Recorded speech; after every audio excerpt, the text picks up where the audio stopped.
Petite story inside pour voir comment ça se passe après un bilan. Là par exemple, on vient de faire un bilan avec une crossfiteuse qui peut avoir des douleurs à son épaule, surtout en faisant les mouvements de keeping.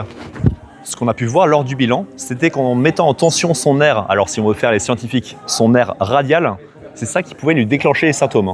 Donc elle est partie avec une routine quotidienne de mobilisation de son nerf radial, bien ciblé pour sa situation. Et ce qu'on a pu voir aussi, c'est qu'il y avait un manque d'amplitude overhead qui peut être utile, notamment pour les mouvements de keeping.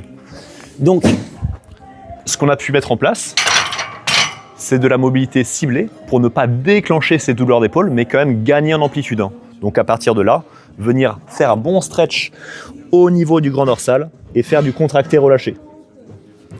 Autre chose pour ces routines, on a pu essayer de voir comment gagner en mobilité thoracique, encore une fois utile pour le mouvement de keeping, mais sans trop irriter son nerf. Par exemple, on a pu voir que en venant faire ce mouvement un peu classique et en allant chercher avec l'épaule dans cette posture, ça pouvait être inconfortable pour son épaule, d'autant plus avec la mise en tension des nerfs. Donc ce qu'on a fait, c'est venir adapter et faire ce mouvement avec le bras le long du corps.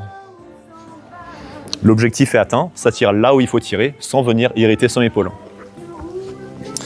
Pour après faire 2 exercices de renforcement, notamment le mouvement de pullover, mais petite subtilité.